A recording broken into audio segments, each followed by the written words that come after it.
Hello students, मेरा नाम विवेक कुमार है और मैं आप लोगों को इन्वायरमेंट एंड इकोलॉजी का एक कंप्लीट एंड कम्प्रिहेंसिव कोर्स पढ़ा रहा हूं। स्टूडेंट्स, इन्वायरमेंट एंड इकोलॉजी का एक कंप्लीट एंड कम्प्रिहेंसिव कोर्स आपके अपकमिंग सिविल सर्विसेज एग्जामिनेशन और सभी स्टेट पीएससी एग्जामिनेशन के लिए मोस्ट इंपॉर्टेंट कोर्स है। स्टूडेंट, चूंकि इस कोर्स को प्री कम मेंस के हिसाब से डिजाइन किया गया है, इसलिए आप इस कोर्स को ना केवल अपनी प्रीलिम्स की प्रिपरेशन बल्कि आप इसे मेंस की प्रिपरेशन के लिए भी इस कोर्स को फॉलो कर सकते हैं। स्टूडेंट्स, जैसा कि हम अपने पिछले क्लासेस में इकोलॉजी कंप्लीट कर चुके हैं और बायोडाइवर्सिटी हमने स्टार्ट किया हुआ है। बायोडाइवर्सिटी की 2 क्लासेस ऑलरेडी कंप्लीट हो चुकी हैं। स्टूडेंट्स, आज हमारी कोर्स की क्लास नंबर 8 है। इसके पहले हमने 7 क्लासेस कंप्लीट कर चुकी हैं। स्टूडेंट्स, अगर आपने अभी तक हमारे कोर्स को नहीं देखा है और आज आप पहली बार इस क्लास को अटेंड कर रहे हैं, तो स्टूडेंट्स आपसे मैं कहना चाहूँगा कि पहले आप इस कोर्स के जो 7 क्लासेस ऑलरेडी हो चुकी हैं, पहले उन 7 क्लासेस को जरूर देखिए। उन 7 क्लासेस को देखने के बाद आपको ये कोर्स बहुत अच्छे तरीके से समझ आएगा और आप इससे मैक्सिमम नॉलेज गेन कर सकेंगे। तो स्टूडेंट्स, आइए देखते हैं हमारे आज का जो क्लास नंबर 8 है। स्टूडेंट्स, जैसा कि हमने पढ़ा हुआ था अभी अपनी लास्ट क्लास में, बायोडाइवर्सिटी कि जो हमारे कंजर्वेशन के टाइप्स थे वो हम देख रहे थे। हमने संरचनात्मक उपाय देख लिया था। अब इसके बाद हम देखते हैं जो हमारा अगला उपाय था हमारे बायोडाइवर्सिटी कंजर्वेशन का, वो है विकासात्मक उपाय। इसके अंतर्गत जैव विविधता के संरक्षण के लिए आवासों के विकास हेतु कई प्रकार के कार्य शामिल किए जाते हैं। अगर हम विकासात्मक उपाय की बात करें तो स्टूडेंट्स, जैव विविधता संरक्षण के लिए आवासों के संरक्षण की बात अगर की जा रही है तो इस प्रकार के उपाय को हम विकासात्मक उपाय कहते हैं, जैसे वनों का विकास, समुद्री वनस्पतियों का विकास और पौधरोपण कार्यक्रम। ये सभी जो प्रकार हैं, इन सभी को हम विकासात्मक उपाय कहते हैं, जिसके द्वारा हम जैव विविधता संरक्षण कर सकते हैं। स्टूडेंट्स, इसके बाद हम देखते हैं जो जैव विविधता संरक्षण के निषेधात्मक उपाय हैं। निषेधात्मक उपाय कौन कौन से हैं? इस उपाय के अंतर्गत विभिन्न प्रकार के राष्ट्रीय और अंतर्राष्ट्रीय कानून तथा राष्ट्रीय एवं अंतर्राष्ट्रीय संधियों को शामिल किया गया। अगर हम लीगल कंजर्वेशन की बात करें या लीगल प्रोसीजर की बात करें या निषेधात्मक उपायों की अगर हम बात करें, कानूनी उपायों की बात करें जो जैव विविधता संरक्षण के लिए उपयोग किए जाते हैं, तो उन सभी के अंतर्गत जो कुछ अंतर्राष्ट्रीय एवं राष्ट्रीय कानून है और अंतर्राष्ट्रीय एवं राष्ट्रीय संधियां हैं, आइए हम उन राष्ट्रीय अंतर्राष्ट्रीय कानून और संधियों को देखते हैं। पहला देखते हैं कि अंतर्राष्ट्रीय स्तर पर जैव विविधता संरक्षण के लिए कौन कौन से प्रयास किए जा रहे हैं। तो पहला है IUCN, दूसरा है WWF, तीसरा है साइट्स, फिर आता है ट्रैफिक, फिर आता है कन्वेंशन ऑफ बायोडाइवर्सिटी, जिसके अंतर्गत हम देखेंगे कार्टाजेना प्रोटोकॉल और नागोया प्रोटोकॉल के बारे में, और फिर आता है बर्ड लाइफ इंटरनेशनल। तो स्टूडेंट्स, इन तरीकों से जो ये संधियां और जो ये कानून है, ये अंतर्राष्ट्रीय स्तर पर चलाए जा रहे हैं जैव विविधता संरक्षण के लिए। अगर हम राष्ट्रीय स्तर पर बात करें तो वन्य जीव संरक्षण अधिनियम 1972, वन्य जीव संरक्षण अधिनियम 1980, जैव विविधता अधिनियम 2002 और राष्ट्रीय जैव विविधता प्राधिकरण यानी कि NBA, नेशनल बायोडाइवर्सिटी अथॉरिटी। इसके बाद आता है Bombay natural history society, Salim Ali centre for ornithology and nature, Kalpavriksh, भारतीय वन्यजीव board, botanical survey of India, भारतीय वन्यजीव संस्थान जो कि देहरादून में है, और भारतीय पशु कल्याण बोर्ड, वन्य जीव अपराध नियंत्रण बोर्ड। ये सभी जो उपाय हैं या ये सभी जो संस्थान हैं या ये सभी जो संधियां हैं, ये राष्ट्रीय स्तर पर प्रयास किए जा रहे हैं जैव विविधता संरक्षण के लिए, उनसे संबंधित है। आइए हम देखते हैं पहले जो हमारी इंटरनेशनल जो तरीके हैं, अंतर्राष्ट्रीय संधियां जो की गई हैं या जो अंतर्राष्ट्रीय कानून बनाए गए हैं जैव विविधता संरक्षण के लिए, उनमें से जो पहला है वो है हमारा IUCN।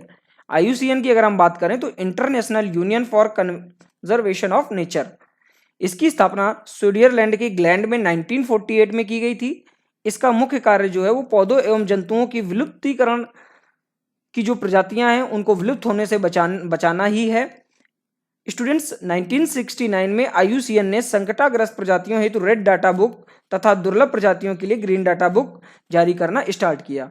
तो स्टूडेंट, जो संकटाग्रस्त प्रजाति है उनके लिए रेड डाटा बुक जारी की जाती है और जो ग्रीन डाटा बुक है वो दुर्लभ प्रजातियों के लिए IUCN के द्वारा जारी की जाती है। IUCN को वर्ल्ड कंजर्वेशन यूनियन यानी कि WCU भी कहा जाता है। World wide fund for nature, अगर हम world wide fund for nature की बात करें, WWF क्या है, तो यह एक गैर सरकारी संगठन है। इसकी स्थापना 1961 को मॉर्गस स्विट्जरलैंड के 3 लोगों जूलियन हैक्सेल, पीटर स्कॉट और EM निकलसन ने किया था। यानी कि WWF की जो स्थापना की थी वो 3 लोगों ने की थी, जूलियन हक्सले, इस पीटर स्कॉट और ईएम निकलसन। स्टूडेंट्स, जो IUCN का जो प्रतीक चिन्ह है वो है जियांट पांडा। मुख्यतः इसका कार्य WCU को वित्तीय सहायता प्रदान करना है। स्टूडेंट, जो जियांट पांडा है वो जो प्रतीक चिन्ह है ये हमारा WWF का है, वर्ल्ड वाइड फंड का है। अगर वर्ल्ड वाइड फंड की अगर हम बात करें तो वर्ल्ड वाइड फंड की जो मुख्यतः कार्य है वो WCU को वित्तीय सहायता प्रदान करना है, इसलिए इसे IUCN का खजाना भी कहते हैं। स्टूडेंट्स, हम WWF को international union for conservation of nature का वित्तीय खजाना भी कहते हैं। Sites, conservation on international trade in endangered species, ये विभिन्न देशों के सरकारों के मध्य होने वाले अंतर्राष्ट्रीय समझौते हैं जो 1973 में वाशिंगटन में आयोजित किया गया था, इसलिए इसे वाशिंगटन समझौता भी कहा जाता है। यह विश्व का सबसे बड़ा जैव विविधता संरक्षण करने वाला समझौता था। विश्व का प्रथम अंतर्राष्ट्रीय ये प्रयास था जहां पर जैव विविधता संरक्षण करने की बात कही गई थी। इसका जो मुख्यालय है, साइट्स का जो मुख्यालय है वो जिनेवा में है। वर्तमान में 183 जो कंट्रीज हैं वो साइट्स के सदस्य देश हैं। टोंगा 2016 में इस समझौते के मध्य जीवों तथा अंगों के अंतर्राष्ट्रीय व्यापार को प्रतिबंधित करने का प्रयास किया गया। जो टोंगा है वो 2016 में लास्ट कंट्री है जो साइट्स का सदस्य बना गया था। साइट्स के जो समझौते हैं उनके माध्यम से जीवों तथा अंगों के अंतर्राष्ट्रीय व्यापार के प्रतिबंधन के क्षेत्र में किया गया प्रयास करने के लिए कार्य साइट्स के द्वारा किए जाते हैं। स्टूडेंट्स, साइट्स के अंतर्गत अगर प्रजातियों को 3 परिशिष्टियों में बांटा गया है। पहला जो परिशिष्टि है वो है संकटग्रस्त प्रजातियां, इसमें शामिल की गई हैं। इसमें जो प्रजातियां शामिल की गई हैं उनका जो अंतर्राष्ट्रीय व्यापार है वो पूर्णतः प्रतिबंधित है। तो साइट्स की जो परिशिष्टि 1 है यानी कि एनेक्सर 1 में जो प्रजातियां हैं उनका जो अंतर्राष्ट्रीय व्यापार है वो पूर्णतः प्रतिबंधित है। इसके अंतर्गत लगभग 630 जंतु और 301 पादप की प्रजातियों को शामिल किया गया है।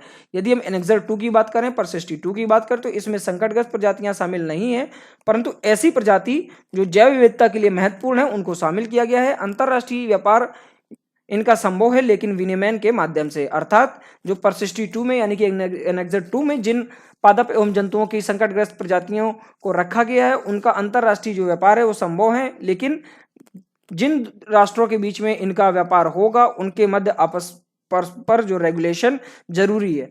और इसके अंतर्गत जो प्रजातियां हैं वो संकटाग्रस्त तो नहीं है, लेकिन इन फ्यूचर हो सकता है कि वो कहीं संकटाग्रस्त प्रजातियां ना हो जाएं, इसलिए इनको परिशिष्टि 2 में रखा गया। तो इसलिए स्टूडेंट, जो एनेक्सर 2 में प्रजातियां रखी गई हैं वो संकटग्रस्त तो नहीं है, लेकिन वो संकटग्रस्त की श्रेणी में है। मतलब हो सकता है कि आने वाले नियर फ्यूचर में ये प्रजातियां संकटग्रस्त प्रजातियां हो जाएं, तो ऐसी प्रजातियों को परिशिष्टि 2 में यानी कि एनेक्सर 2 में रखा गया है। इसके अंतर्गत 4827 जंतुओं को और 29,592 पादपों की प्रजातियों को शामिल किया गया है। स्टूडेंट्स, अगर हम एनेक्सर 3 की बात करें तो इसमें संकटापन्न प्रजाति नहीं है, परंतु किसी सदस्य देश के द्वारा इसे संरक्षित किया गया हो। ऐसी प्रजातियों के बारे मतलब ऐसी प्रजातियों को संरक्षित किया गया है परिशिष्टि 2 के अंतर्गत जो संकटापन्न प्रजातियां तो नहीं है, बट पर्टिकुलर किसी कंट्री ने उन प्रजातियों को संरक्षित कर रखा है। इस प्रजाति के जो अंतर्राष्ट्रीय व्यापार को नियंत्रित करने के लिए सदस्य देशों से उसकी मांग की जाती है। ऐसी प्रजाति का अंतर्राष्ट्रीय व्यापार विनिमय के माध्यम से किया जा सकता है और इसके अंतर्गत 135 जंतु और 12 पादपों को शामिल किया गया है। इसके बाद जो हमारा अगली अंतर्राष्ट्रीय संधि या जो अगला अंतर्राष्ट्रीय ऑर्गेनाइजेशन है वो है traffic, trade record analysis of flora and fauna in commerce.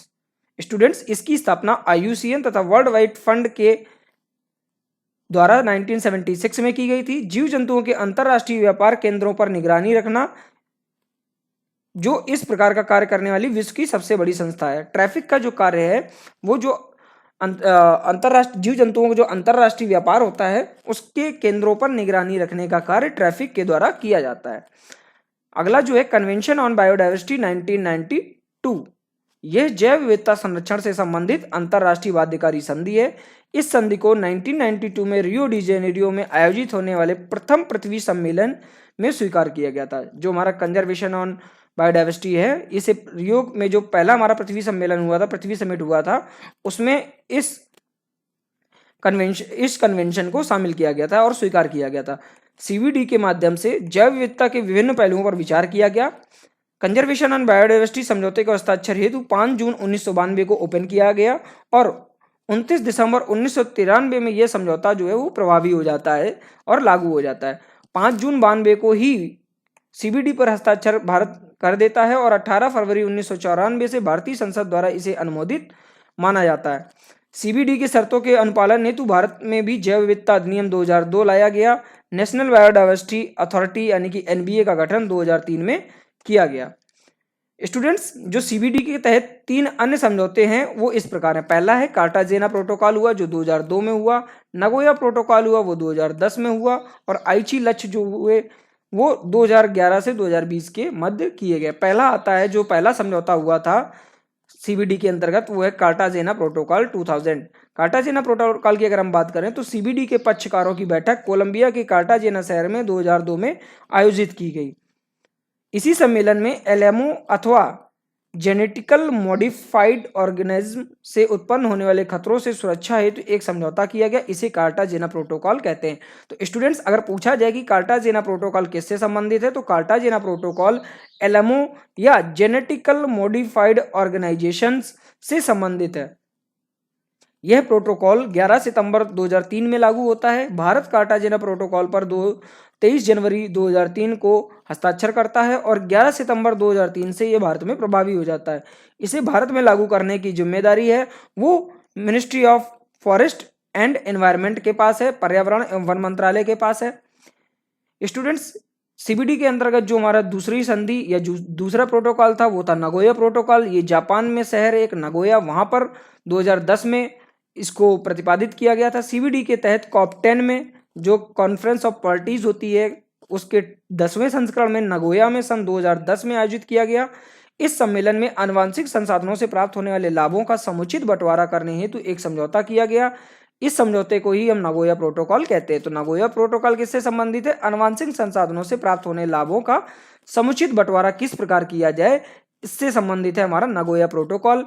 इस पर हस्ताक्षर करने वाले 50वां देश जो उरुग्वे था। नगोया प्रोटोकॉल 12 अक्टूबर 2014 से प्रभावी है। भारत इस पर हस्ताक्षर जो है 11 मई 2014 को करता है और 12 अक्टूबर 2014 से नगोया प्रोटोकॉल भारत में भी प्रभावी हो जाता है। जो अगला हमारा जो सीबीडी के तहत जो हमारा कन्वेंशन था या जो अगली संधि थी वो थी आइची लक्ष्य 2010। आइची जापान का एक प्रांत है, इसी प्रांत में ही नगोया स्थित है। सीबीडी के तहत 2010 में ही जैव विविधता के लिए एक रणनीतिक योजना को स्वीकार किया गया। इसी रणनीतिक योजना के तहत 2011 से 2020 तक के लिए एक लक्ष्य तय किया गया जिसे हम आइची लक्ष्य कहते हैं। आइची लक्ष्य के तहत कुल 20 लक्ष्य निर्धारित किए गए हैं। यदि इंपॉर्टेंट फैक्ट्स की हम बात करें तो संयुक्त राष्ट्र संघ ने 2010 को अंतरराष्ट्रीय जैव विविधता वर्ष घोषित किया था।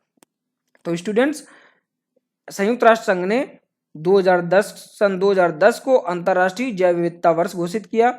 2011 से 2020 को जैव विविधता दशक घोषित किया। सीबीडी के तहत COP11 का आयोजन 2012 में हैदराबाद में किया गया था। इसके अलावा आइए देखते हैं जो अगला संधि या अगला कानून है जैव विविधता संरक्षण से, वो है वर्ल्ड लाइफ इंटरनेशनल। यह एक गैर सरकारी संस्था है जो पक्षियों एवं उसके आवासों के संरक्षण हेतु कार्य करती है। ये तो अभी तक जो हमने देखा ये सभी थे इंटरनेशनल बाध्यकारी संधियां थी जो सीबीडी यानी कि कंजर्वेशन ऑफ बायोडाइवर्सिटी यानी कि बायोडाइवर्सिटी संरक्षण के लिए जिनका अंतरराष्ट्रीय स्तर पर प्रयास किया गया, ये वो संधियां और कानून थे। आइए हम देखते हैं कि भारत में जैव विविधता के लिए क्या क्या प्रयास किए गए और कौन कौन सी संधियों को या किन किन प्रोटोकॉल्स को लागू किया गया। तो भारत के पर्सपेक्टिव से अगर हम देखें तो वन्य जीव संरक्षण अधिनियम 1972, वाइल्ड लाइफ प्रोटेक्शन एक्ट 1972, यह कानून जीव जंतुओं की सुरक्षा हेतु उनके अवैध व्यापार एवं तस्करी को रोकने के उद्देश्य से 1977 में लाया गया था। यह अधिनियम जम्मू कश्मीर छोड़कर पूरे भारत में लागू था। इस अधिनियम में 7 अध्याय और 66 धाराएं तथा 6 अनुसूची शामिल की गई। स्टूडेंट्स, पहले इसमें जम्मू कश्मीर राज्य को शामिल नहीं किया गया था, लेकिन जब से जम्मू कश्मीर भारत का एक अभिन्न अंग बना हुआ है यानी कि भारत का एक स्टेट के रूप में मान्यता प्रदान की गई है, इसलिए अब जम्मू कश्मीर में भी वन्य जीव संरक्षण अधिनियम 1972 को लागू किया गया। इस अधिनियम में 6 माह से 6 वर्ष तक की सजा का प्रावधान है और 2000 से 25,000 रुपए तक की जुर्माने का भी प्रावधान है। 2003 में इस अधिनियम में संशोधन करके इसका नया नाम भारतीय वन्य जीव संरक्षण अधिनियम 2002 कर दिया गया। स्टूडेंट्स, वन्य जीव संरक्षण अधिनियम 1980 में भारत में पहली बार पर्यावरण एवं वन मंत्रालय का गठन किया गया। इसी वर्ष वन संरक्षण अधिनियम लाया गया। भारत में पहली वन नीति 1952 में लाई गई और इसमें संशोधन 1980 में किया गया। फिर आता है हमारा जैव विविधता अधिनियम 2002। मोस्ट इंपॉर्टेंट टॉपिक है स्टूडेंट्स, ये कई बार पूछा गया है। बायोडाइवर्सिटी अधिनियम 2002। भारत में बायोडाइवर्सिटी एक्ट 11 दिसंबर 2002 में पारित किया गया, जिसमें 12 अध्याय और 65 धाराएं शामिल है। इस अधिनियम को लागू करने एवं क्रियान्वयन की जिम्मेदारी 3 संस्थाओं को दी गई है। पहला है राष्ट्रीय स्तर पर राष्ट्रीय जैव विविधता प्राधिकरण 2003, राज्य स्तर पर राज्य जैव विविधता बोर्ड SBB को, स्टेट बायोडाइवर्सिटी बोर्ड को, और स्थानीय स्तर पर जैव विविधता स्थानीय प्रबंधक समितियों को दिया गया है। स्टूडेंट, राष्ट्रीय जैव विविधता प्राधिकरण क्या है? आइए देखते हैं नेशनल बायोडाइवर्सिटी अथॉरिटी क्या है। नेशनल बायोडाइवर्सिटी अथॉरिटी की स्थापना बायोडाइवर्सिटी एक्ट के तहत 8 धारा जो है उसके अंतर्गत सन 2003 में किया गया। यह एक वैधानिक या सांविधिक प्राधिकरण है, यानी कि ये एक कॉन्स्टिट्यूशनल बॉडी है। इसका मुख्यालय चेन्नई में है। जैव विविधता से संबंधित अन्य कार्यों के अलावा जैव चोरी को रोकने और परंपरागत आनुवंशिक संसाधनों की सुरक्षा का कार्य भी राष्ट्रीय जैव विविधता प्राधिकरण के द्वारा किया जाता है। भारत में पेटेंट कराने हेतु NBA की अनुमति आवश्यक होती है। आइए देखते हैं Bombay natural history society BNHS 1883 ये क्या है? इसकी स्थापना 1883 में बम्बई में की गई। इसकी स्थापना 8 प्रकृतिवादी जो विचारधारक थे उन्होंने किया। इसमें 2 भारतीय भी थे। पहले थे डॉक्टर अर्जुन सखाराम और दूसरे थे आत्माराम पांडुरंगा। इसका लोगो जो है हॉर्नबिल था और इसकी सोसाइटी में भारतीय birdman of India, birdman of India के नाम से प्रसिद्ध सलीम अली जुड़े हुए थे। स्टूडेंट्स, ये जो है इसका लोगो हॉर्नबिल है और इससे सलीम अली जो हमारे बर्डमैन ऑफ इंडिया कहे जाते हैं वो इससे जुड़े हुए थे। इस सोसाइटी द्वारा कुछ पत्रिकाओं का भी प्रकाशन किया जाता है। बॉम्बे नेचुरल हिस्ट्री सोसाइटी है, ये कुछ पत्रिकाओं को भी प्रकाशित करती है, जैसे journal of Indian natural history, book of Indian reptiles, hornbill and handbook of birds. Students, और ये देखते हैं भारतीय वन्यजीव board, Indian wild life board 1985। इसकी स्थापना वन्यजीव संरक्षण अधिनियम 1972 के तहत 1985 में की गई और इसका अध्यक्ष प्रधानमंत्री होता है। बोटेनिकल सर्वे ऑफ इंडिया 1890 और जूलॉजिकल सर्वे ऑफ इंडिया 1916, इनकी स्थापना कोलकाता में की गई।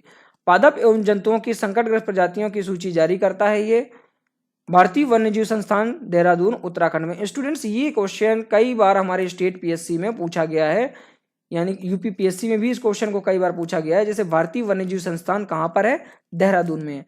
वन्यजीव अपराध नियंत्रण बोर्ड, ये क्या है? वन्य जीवों के विरुद्ध होने वाले अपराधों के रोकथाम के लिए इसकी स्थापना वन्यजीव संरक्षण अधिनियम 1972 के तहत 2007 में की गई और इसका मुख्यालय दिल्ली में है। फिर आता है भारतीय जीव पशु कल्याण बोर्ड 1992, PCA एक्ट 1962। इसकी स्थापना पशु क्रूरता निवारण अधिनियम 1962 के तहत 1962 में ही की गई। इसका मुख्यालय चेन्नई में है। स्टूडेंट्स, विश्व के विभिन्न भागों में जैव विविधता का वितरण एक समान नहीं होता है। अभी तक जो हम देख रहे थे वो सारे हमारे जो कानूनी लीगल कन्वेंशन या जो भी अधिनियम थे या जो भी जैव विविधता संरक्षण के लिए किए गए प्रयास थे राष्ट्रीय और अंतर्राष्ट्रीय स्तर पर, उनको हमने देखा। आइए अब हम देखते हैं कि बायोडाइवर्सिटी हॉटस्पॉट क्या होता है।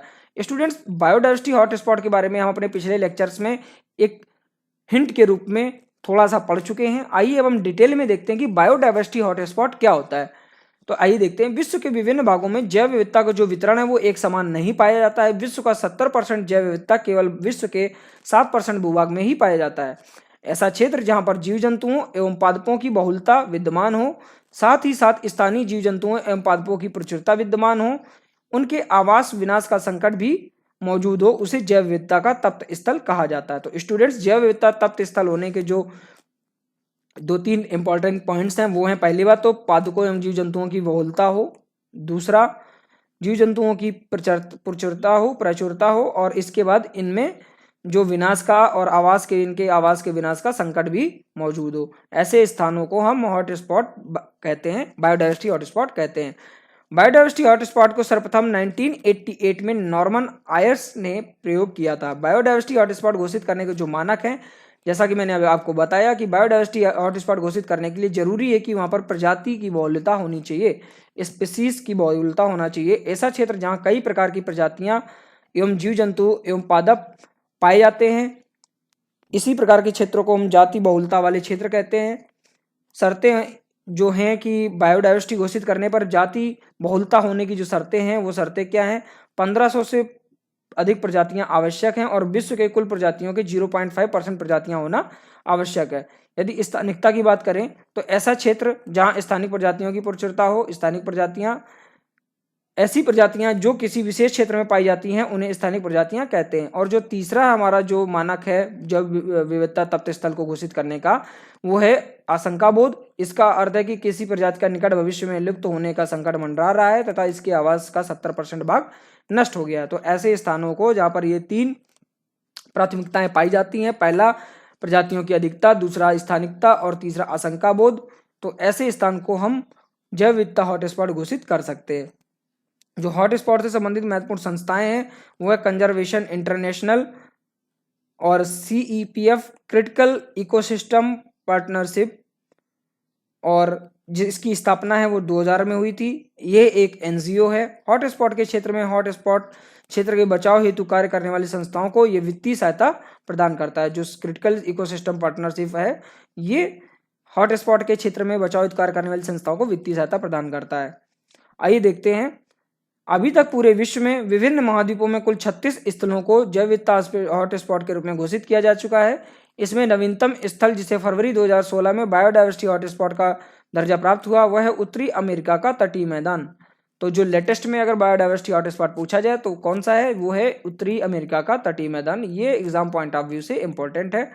भारत के जैव विविधता तप्त स्थल की बात करें तो ये भी एग्जाम पॉइंट ऑफ व्यू से मोस्ट इंपॉर्टेंट है। आइए देखते हैं कि भारत के 4 क्षेत्रों को तप्त स्थल के रूप में मान्यता दी जा चुकी है। पहला है पूर्वी हिमालय, नेपाल और भूटान का क्षेत्र है ये। दूसरा है पश्चिमी घाट, श्रीलंका का क्षेत्र भी इसमें शामिल है।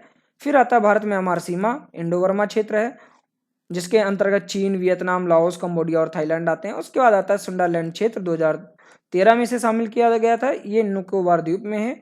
इसके अंतर्गत ब्रुनई, इंडोनेशिया और मलेशिया का क्षेत्र आता है।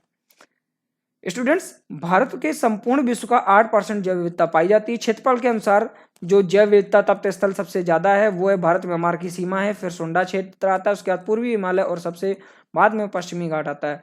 यदि सर्वाधिक जैव विविधता वाले हॉटस्पॉट की हम बात करें भारत में तो पश्चिमी घाट में सर्वाधिक जैव विविधता पाई जाती है। पश्चिमी घाट में सर्वाधिक जैव विविधता पाई क्यों जाती है? क्योंकि जो हमारे ग्रीष्म ऋतु के जो हमारे मानसून होते हैं वो सबसे पहले हमारे पश्चिमी घाट से ही प्रारंभ होते हैं। केरल का साइलेंट वैली जहाँ पर वर्ष भर वर्षा लगभग होती रहती है, वहाँ पर जैव विविधता सर्वाधिक पाई जाती है। अगर हम पूरे वर्ल्ड की बात करें तो हमारा जो भूमध्य रेखा के आसपास का जो क्षेत्र है 0 डिग्री अक्षांश, जो हमारा भूमध्य रेखा के जो आसपास का क्षेत्र है, ये क्षेत्र बायोडाइवर्सिटी के हॉटस्पॉट के हिसाब से बहुत ही ज्यादा सर्वाधिक जैव विविधता वाला क्षेत्र है। आइए स्टूडेंट्स आगे देखते हैं, आर्द्र भूमि क्या है और रामसर सम्मेलन क्या है। स्टूडेंट्स 2 फरवरी को विश्व आर्द्र दिवस मनाया जाता है। Wetland day, world wetland day 2 फरवरी को मनाया जाता है। आइए देखते हैं, ऐसे क्षेत्र जहां पर वर्ष भर या वर्ष के कुछ महीने तक प्राकृतिक या कृत्रिम रूप से शांत या बहता हुआ जल, मीठा या खारा जल, समुद्री या गैर समुद्री जल जमाव बना हो तथा जल की गहराई 6 मीटर से अधिक ना हो, ऐसी भूमि को हम आर्द्र भूमि कहते हैं।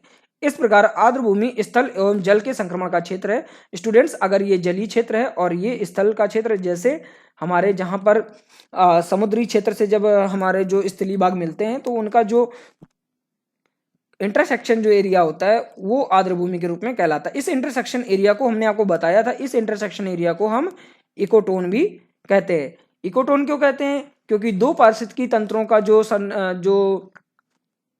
क्षेत्र होता है, 2 पारिस्थितिकी तंत्रों के बीच का जो कॉमन एरिया होता है उसे हम इकोटोन कहते हैं। इसी तरीके से जल एवं स्थल के बीच का जो कॉमन एरिया है उसे हम आर्द्र भूमि भी कहते हैं।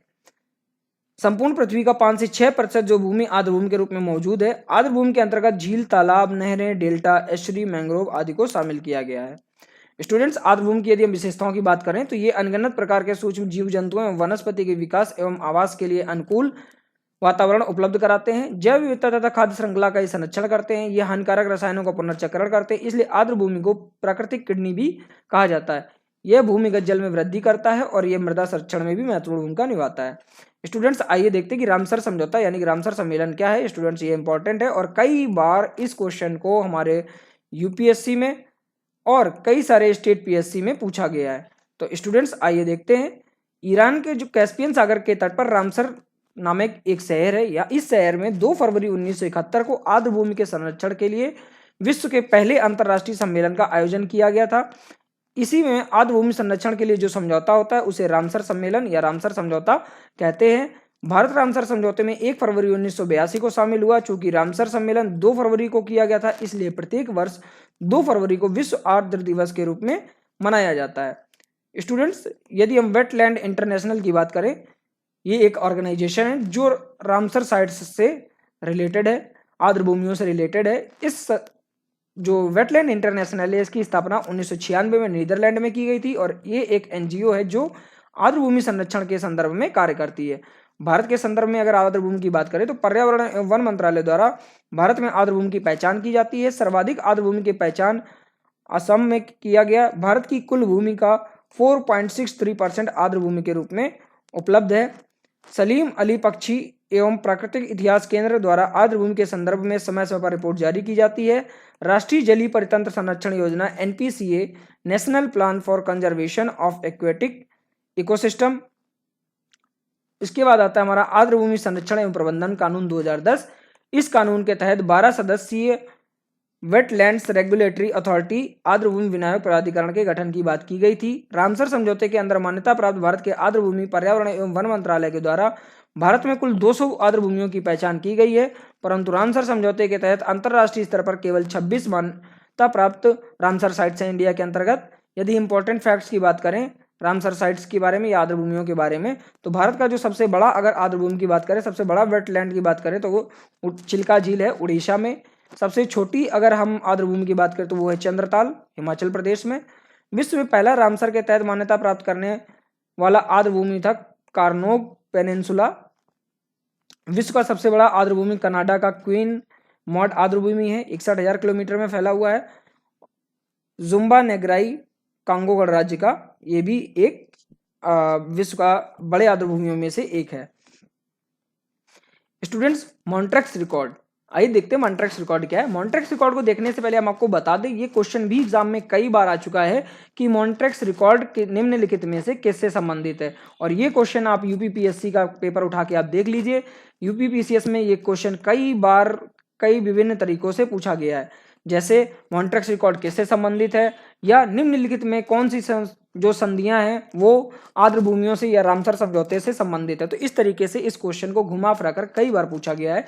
तो मॉन्ट्रेक्स रिकॉर्ड किससे संबंधित है, तो मॉन्ट्रेक्स रिकॉर्ड जो है वो रामसर सम्मेलन से या आर्द्रभूमियों के संरक्षण से संबंधित है। यह रिकॉर्ड रामसर समझौते के तहत ही आता है। इसमें उन आर्द्रभूमियों को शामिल किया जाता है जो इस श्रेणी में आती हैं, जो इस प्रकार है। वह आर्द्रभूमि रामसर मान्यता प्राप्त होनी चाहिए। इस रिकॉर्ड के अंतर्गत, इस समझौते के अंतर्गत ये जो हमारे कुछ पॉइंट्स हैं, इनके बेसिस पे रामसर भूमियों को सम्मिलित किया गया है। वह आर्द्रभूमि रामसर मान्यता प्राप्त होनी चाहिए। और दूसरा, आर्द्रभूमि का जो प्रदूषण एवं अन्य मानवीय गतिविधियों के कारण परितंत्र नकारात्मक रूप से प्रभावी हो चुका है या हो रहा है अथवा फिर भविष्य में होने की संभावना है। भारत में 2 आर्द्रभूमि इस रिकॉर्ड में शामिल हैं। पहला है केवल देव घाना राष्ट्रीय उद्यान, जिसे 1990 में शामिल किया गया, और दूसरा है लोकटक झील जो मणिपुर में है। इसे भी हमें 1993 में मॉन्ट्रेक्स रिकॉर्ड के अंतर्गत शामिल किया गया। और तीसरा है चिल्का झील, 1993 में थी, अब 2002 में मॉन्ट्रेक्स रिकॉर्ड से चिल्का झील को बाहर कर दिया गया है। तो स्टूडेंट्स, ये थी हमारी आज की क्लास। अगर आपको ये क्लास कैसी लगी कमेंट सेक्शन में आप जरूर बताइएगा। और स्टूडेंट्स, आपको अगर इस क्लास से रिलेटेड कोई भी डाउट्स होते हैं, आपको कोई टॉपिक नहीं समझ में आ रहा है या कोई पॉइंट्स पे आपको प्रॉब्लम आ रही, तो आप कमेंट सेक्शन में जरूर पूछिए, आपके उस प्रॉब्लम का सल्यूशन जरूर किया जाएगा। तो students, thanks for watching this course. आप अपनी स्टडी को कंटिन्यू रखिए, आप हार्ड वर्क करते रहिए और तब तक करते रहिए जब तक कि आप अपने ड्रीम को अचीव नहीं कर लेते हैं। तो स्टूडेंट्स, आज की क्लास ही हमारी यहीं पे समाप्त होती है। मिलते हैं हम अपनी नेक्स्ट क्लास में।